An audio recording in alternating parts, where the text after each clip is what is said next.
Hey everybody, what's up? I'm Jason Kishinev and you're watching A People's Historian, the show where we read about 30 minutes of history together. We are reading Chapter 7 of State of War, A Secret History of the CIA and the Bush Administration. If you enjoy the show, hit the like and subscribe button and hit the notification bell so you're notified about future videos. So let's dig right in, shall we? Colin Powell was nothing if not a great briefer, and President Bush seemed to be listening intently as Powell smoothly laid out the facts behind the growing drug problem and the State Department's proposals to counter the threat. Bush appeared to be taken by the issue, and he seemed genuinely troubled that the heroin trade had become such a major problem. Bush made supportive comments as Powell made the case for aerial eradication, while emphasizing that the military had to be given new rules of engagement. Powell underlined the need for action by telling the president that it was crucial that the United States not lose its hard-won gains in Afghanistan. Not only did Bush say that he agreed with Powell,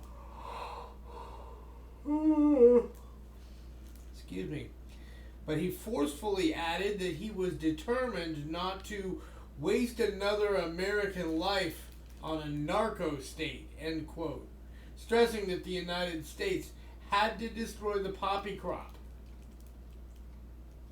Charles was dumbfounded and silently elated as he listened to Bush.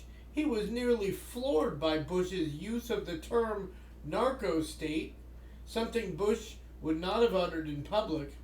It proved to Charles that the president understood the stakes. It appeared to Charles that he had suddenly won his prolonged bureaucratic battle with the Pentagon after all. The President of the United States had just spoken and had emphatically endorsed a war on Afghan opium. But Charles was soon to learn, to his bitter disappointment, that the President of the United States did not always have the last word in the Bush administration. Charles was about to discover what Colin Powell already knew. Donald Rumsfeld and his lieutenants treated the president's statements as nothing more than the start of negotiations. Time and again in the Bush administration, Rumsfeld simply ignored decisions made by the president in front of his war cabinet, according to several senior administration officials. Condi Rice, who was supposed to be managing the interagency policy process, seemed either unwilling or unable to rein in Rumsfeld, so the defense secretary simply got away with pursuing his own foreign policy. Wow. I remember back at this time, we all thought that Cheney was the puppet master. Or at least the people that I knew did. Rumsfeld succeeded by using a passive-aggressive style in which he would raise an unending series of questions and concerns about a proposal without flatly stating his opposition to it.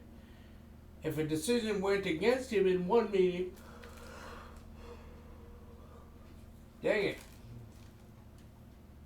If a decision went against him in one meeting, he and his aides would simply arrange another meeting with a different group of administration officials and would repeat the process until the Pentagon view prevailed.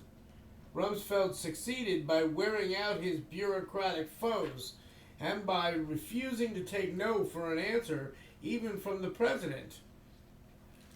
That separated Rumsfeld from Powell, who made the mistake of playing by the rules. Within weeks of the November 2004 War Cabinet meeting, in which the President had so enthusiastically endorsed the State Department's counter-drug plan for Afghanistan, Charles learned that the plan was, in fact, dead. During the War Cabinet meeting, Rumsfeld, who participated through a secure video conference link, had repeatedly interjected with objections. When that didn't seem to dissuade the president, Rumsfeld and his allies continued to debate through back channels after the meeting was finished. In December 2004, as Colin Powell prepared to leave the government and the State Department was effectively leaderless, the Rumsfeld camp struck back.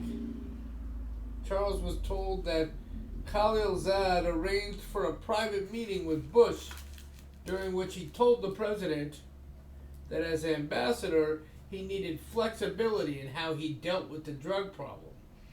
Bush agreed, saying he just wanted the job done. Left unsaid was the fact that giving Khalilzad flexibility meant that almost nothing would get done. Bush did not push back against the Rumsfeld-led opposition.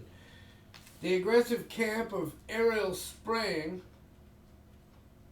the aggressive campaign of aerial spraying was abandoned in favor of a token ground eradication effort, which meant sending a group of Afghans in to pull up a few hundred acres worth of poppy plants by hand.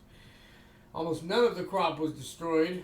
By mid-2005, the U.S. military finally began conducting some raids against drug-related targets, but the new interdiction efforts seemed to have little impact on the heroin trade. For Afghanistan's drug lords, business was very good under the United States Central Command.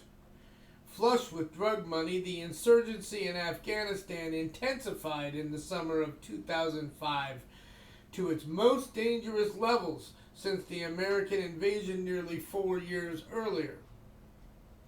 There were steady reports that the rebels, a confusing mix of Taliban, Al-Qaeda, and others, were surprisingly well armed and equipped, evidence that they were also well financed. The Bush administration had purchased an illusion of stability in Afghanistan at the price of billions of dollars worth of heroin that was flooding into the streets of Europe and the United States. The Bush administration's lack of interest in fighting the Afghan heroin business was painfully evident in its secret handling of one of the strangest cases of the post-9/11 era, the pursuit and capture of Haji Bashir Nurzai, the top Afghan drug lord of the Taliban era. In the 1990s, Haji Bashir Nurzai watched as the peasant-led, Pakistani-sponsored Taliban movement gained power in Afghanistan. Where others saw the fearful rise of Islamic extremism, he saw dollar signs. Nurzai, a member of a large and extended Afghan clan, developed a close alliance with Mullah Omar, the young Taliban leader and Islamic fundamentalist. Through Omar, Nurzai gained a dominating position in the Afghan opium trade. Nurzai also developed close ties to Al-Qaeda and Pakistani intelligence, and before long, he was playing a dangerous yet highly lucrative role at the intersection between the Taliban and the outside world.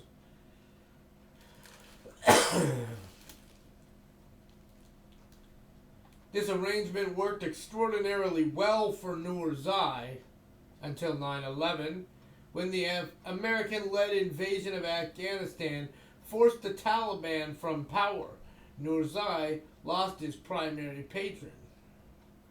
As the Taliban faced defeat in late 2001, American sources say that Mullah Omar entrusted Nurzai with as much as $20 million in Taliban money for safekeeping, while Omar and other Taliban leaders melted away.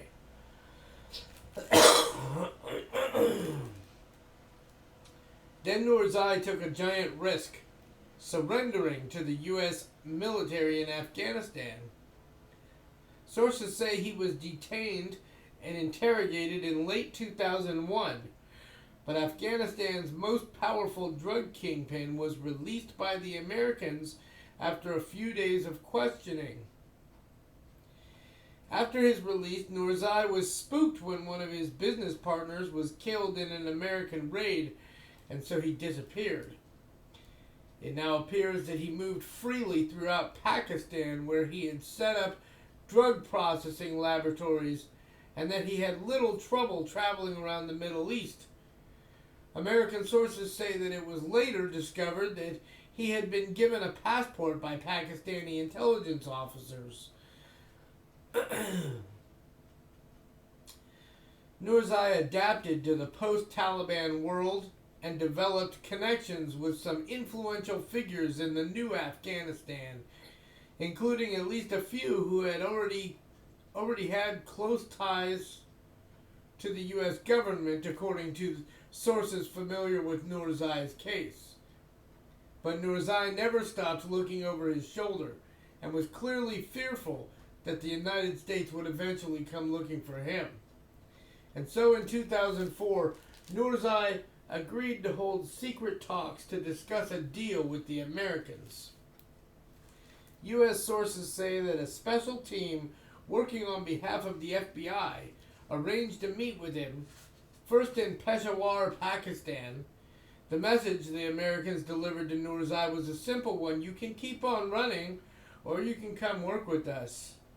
Cooperate and tell us what you know about the Afghan drug business, Al-Qaeda, the Taliban, and their financiers. Nurzai seemed willing and agreed to travel to the United Arab Emirates to try to hammer out an agreement. Nurzai was not completely trusting, however. The intermediaries who put the Americans in contact with Nurzai had to agree to have some of their relatives held as hostages by Nurzai's men. If anything happened to Nurzai during his talks with the Americans, the hostages would be killed.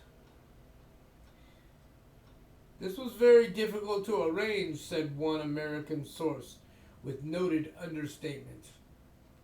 But the Bush administration was so distracted by Iraq and seemed to care so little about the Afghan drug crisis that it couldn't be stirred to action even when an Afghan drug kingpin came in from the cold to talk.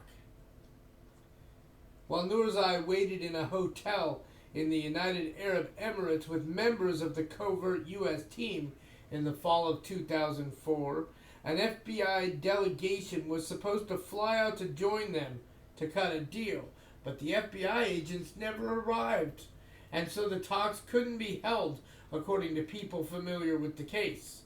American sources add that the local CIA station in the UAE was so preoccupied with the war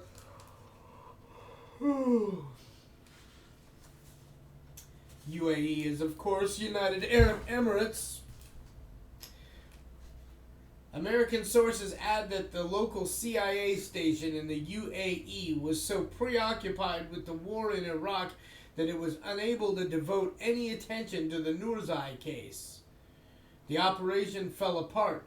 Nurzai cooled his heels in the United Arab Emirates, waiting in vain for the FBI, but finally began to get suspicious that he was being set up. The Americans waiting with him told him the truth. Washington was preoccupied by Iraq, and so Nurzai quickly slipped away. He still had powerful friends, including officials in Pakistan's intelligence service, so he was able to melt away once again. We let one of the big drug kingpins go. Someone who has a key financier for Al-Qaeda. Someone who can help us identify Al-Qaeda's key financiers in the Gulf, said an American familiar with the case. It was a real missed opportunity. If the American people knew what was going on, they would go nuts. Finally, 6 months later, in the spring of 2005, the Special American Team, this time with the backing of the Drug Enforcement Administration, found a way to get back in contact with Nurzai. Once again, he agreed to meet with them. the Americans asked Nurzai to come to the United States to negotiate a deal, and to the astonishment of nearly everyone involved in the case, he agreed. Nurzai flew on a regular commercial flight to New York, where he was met by federal agents. The Bush administration was so startled that he had actually agreed to come to the United States that it was not quite sure what to do with him. Rather than arrest him right away, the FBI and DEA agreed to put him up in a hotel in New York for several days while they talked to him. Nurzai was in a legal netherworld, and his presence in the United States was kept secret. Eventually, the government lost patience with the pace of its talks with Nurzai and decided to arrest him. Federal prosecutors finally held a press conference to announce his indictment in April 2005, although they refused to explain to the confused press corps how an Afghan drug kingpin had ended up in New York City. By the summer of 2005, Nurzai was in jail and was talking, but questions remained about whether the Bush administration really wanted to hear what he had to say, particularly about the involvement of powerful Afghans and Pakistanis in the heroin trade.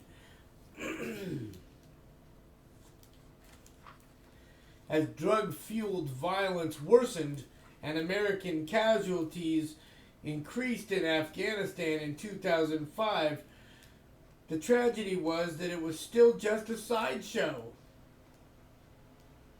Nearly 4 years after 9/11, American military operations in Afghanistan had more to do with maintaining the stability of the Karzai government than with fighting global terrorism. Worse, the hunt for Osama bin Laden, the original rationale for the American presence in Afghanistan, was badly stalled. The problem was so simple that nobody was talking about it. The United States had deployed tens of thousands of troops to both Iraq and Afghanistan, but bin Laden was not in either country. Bin Laden was in Pakistan and had been since December 2001. The most wanted man in the world was sitting safely across the border from the Americans, thinking about how best to strike the West again. The rapid fall of Kabul and the rout of the Taliban and Al-Qaeda in the winter of 2001 brought a badly needed taste of victory to America just 2 months after the devastating September 11th attacks, and seemed to signal a new way of war, one in which few U.S. conventional forces would be required. In reality, the American operation did not go as smoothly as it appeared on television. U.S. sources say that in the weeks between the September 11th attacks and the start of the U.S. bombing campaign in Afghanistan in October 2001, U.S. intelligence located Osama bin Laden, but the U.S. military was not prepared to strike him. Intelligence officials say that at the time, the U.S. military was developing a plan for an air campaign over Afghanistan that was not flexible enough to take advantage of the sudden windfall of intelligence concerning bin Laden. The little-known opportunity to kill bin Laden came before the terrorist leader fled into the mountains of southeastern Afghanistan, where he became much more difficult to track. The broader Afghan campaign was also slowed by a secret debate within the Bush administration over how vigorously to support the Northern Alliance, the Afghan rebel group that had been battling the Taliban for years. The Northern Alliance was dominated by Tajiks, an ethnic minority from the Afghan north. Some American officials feared that if the Northern Alliance seized Kabul, Afghanistan's Pashtun majority in the south would respond by launching another civil war. Administration officials also feared that Pakistan, which backed the Pashtuns, would oppose a Tajik takeover in Kabul, and as this policy debate dragged on in Washington, American bombers were ordered to focus their attacks on Afghan government infrastructure targets in Kabul and elsewhere, far from the battlefields in the north, and the Taliban front lines were left relatively unscathed. According to First In, a recent book. According to First In, a recent book by Gary C. Schroen, not secret at all, who had the first CIA team into Afghanistan after 9/11, it was thought that if the Taliban government was weakened before its frontline troops gave way, perhaps a Pashtun force would rise up in the south, defeat the Taliban, and seize Kabul before the Northern Alliance could break through.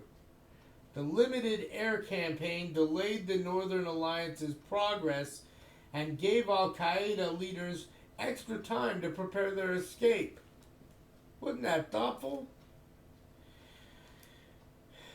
Once intense air raids were finally targeted directly on the Taliban front lines, first near the key northern town of Mazar-e-Sharif, the results were spectacular, ending any further debate. The Northern Alliance quickly broke through to Kabul. The Taliban melted away, yet bin Laden and the remnants of his organization were able to make it to the relative safety of al-Qaeda's old terrorist training compounds in the mountains of southeastern Afghanistan. In hindsight, it is now clear that December 2001 was the moment when the Bush administration's strategy in the global war on terrorism began to lose focus. The Taliban was on the run, and bin Laden and the hardcore of al-Qaeda, I don't know why that seems strange to me, were cornered in the White Mountains of Tora Bora against the Pakistani border. But the Pentagon did not deploy enough American troops to seal off the area on either side of the border.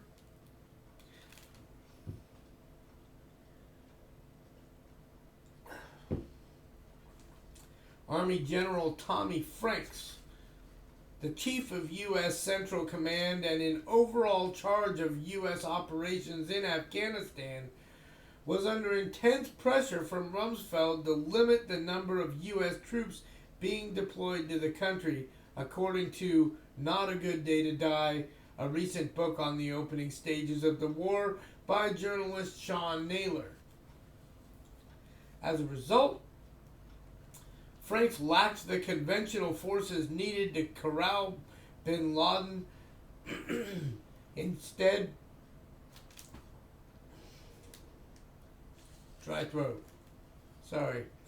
Instead, the United States relied on the forces of a local Pashtun warlord, Hazrat Ali, to attack at Tora Bora.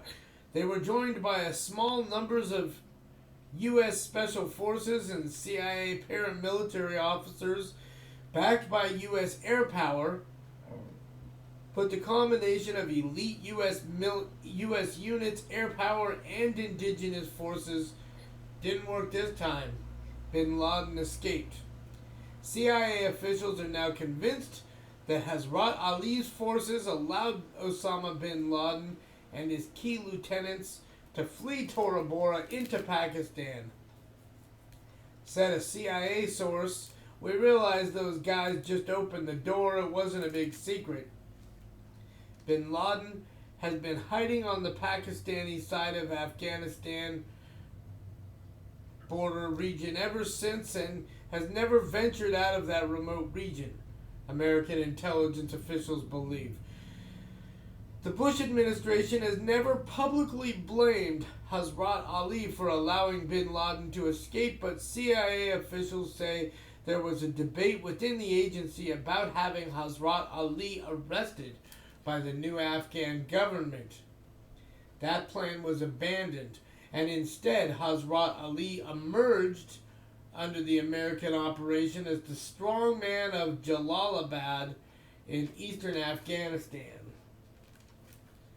By early 2002, the Pakistani border province in South Waziristan was the new center of gravity for Al-Qaeda, but American military and intelligence forces in Afghanistan were frustrated by strict rules of engagement that prevented them from pursuing Al-Qaeda operatives across the border.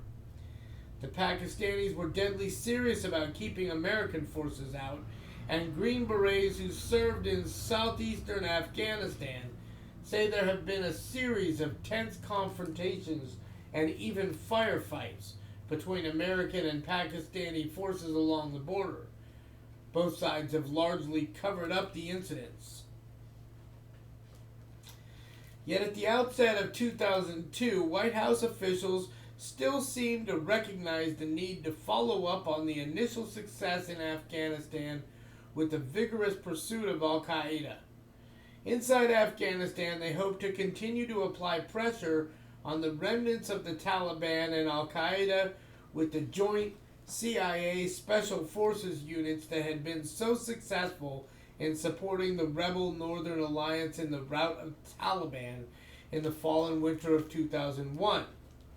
It was considered crucial that those teams be in place in the spring of 2002 when the weather would improve and the traditional Afghan fighting season would begin.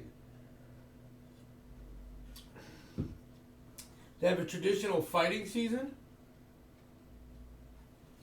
Do we have a traditional fighting season?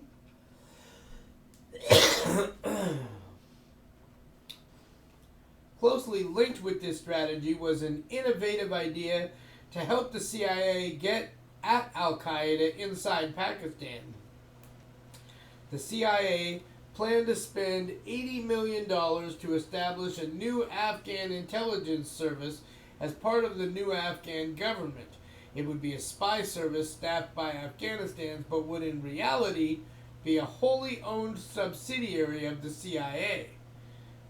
Having a local intelligence service based in Kabul, one that would be taking orders from the Americans, would represent an invaluable platform for targeting Al-Qaeda, both inside Afghanistan as well as in neighboring Pakistan. It would be easier for Afghan intelligence operatives to slip quietly across the border in Pakistan and blend into villages to gather information about Al-Qaeda operatives hiding out in Pakistan than it would be for American officers to do so. But these plans were disrupted when the Bush administration shifted its focus to Iraq in the early spring of 2002, and bin Laden was given a badly needed respite. Funding for the new Afghan intelligence service was repeatedly delayed while special forces teams were redeployed so they could get ready for Iraq. Al-Qaeda was back on its heels in early 2002. Senior Al-Qaeda operatives who were later captured said bin Laden was surprised by the ferocity of the American counterattack after 9/11. But at the moment when Al-Qaeda was most vulnerable, the United States relented, and the core of Al-Qaeda survived. The United States captured or killed more than 2/3 of the operatives who had been running Al-Qaeda at the time of the attacks on New York and Washington, but failed to put it out of business. While the Bush administration turned its attention to Iraq, discussions about Afghanistan were constrained, said one former senior NSC official. Here's what you have now. You don't get anything more. No additional missions, no additional forces, no additional dollars. The former NSC official added that the meetings to discuss Afghanistan at the time were best described by a comment Doug Feith made in one meeting when he said, "We won the war, other people need to be responsible for Afghanistan now." What he meant was that nation building or post-conflict stability operations ought to be taken care of by other governments. To raise Afghanistan was to talk about what we were leaving undone.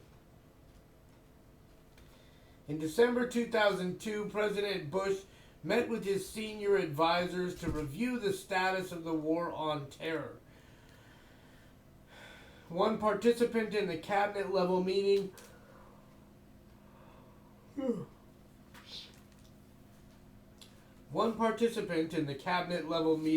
recalled that several senior officials, including Tenet, Rice, and Wolfowitz, voiced concerns about the ability of Al-Qaeda-style terrorists to recruit and gain support on a widespread basis in the Islamic world. Did the United States have a strategy to counter the growth potential of Islamic extremism? The president dismissed them, saying that victory in Iraq would take care of that. After he said that, people just kind of sat down, the participant recalled. By 2003, the Bush administration finally began to recognize that it could no longer ignore the fact that bin Laden was still on the loose, if for no other reason than he was becoming an awkward political issue in the president's re-election campaign. Late in 2003, the CIA established a series of covert bases inside Pakistan to hunt for him, with the secret approval of Pakistan's government. But the Pakistani military and intelligence service placed strict limits on the ability of the CIA officers manning the agency's secret bases to operate freely in Pakistani territory.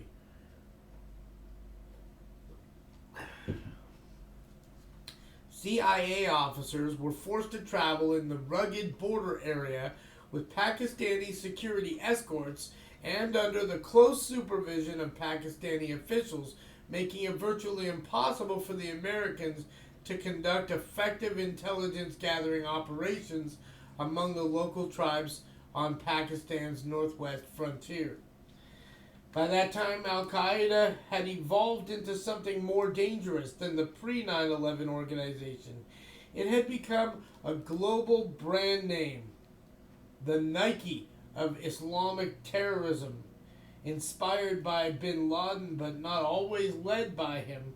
A new generation of Islamic extremists in Europe, Asia, and the Middle East were calling themselves Al-Qaeda. Without its state-sponsored sanctuary in Afghanistan, Al-Qaeda became more decentralized, like a fast food chain with a series of regional franchises that acted in Al-Qaeda's name but without taking commands directly from bin Laden. This new horizontally structured Al-Qaeda lacks sophistication, but is deadly nonetheless. Bloody attacks in Madrid in 2004 and London in 2005 revealed the face of post-9/11 terrorism. Small local cells conducting simple, moderate-sized attacks on easily accessible civilian targets. In a sense, this new pattern represents a triumph for American-led counterterrorism efforts. Al-Qaeda now seems to lack the power to conduct another 9/11, although bin Laden still yearns to launch another spectacle. Al-Qaeda has been forced to resort to more conventional forms of terrorism, car bombs and small explosives left on buses and trains. The great question dominating George W. Bush's second term in office is the role of the war in Iraq in the broader war against Al-Qaeda-style terrorism. The broader war is a multi-front guerrilla conflict in Iraq, Afghanistan, and elsewhere. Many of the fighters facing American soldiers around the world are Saudis.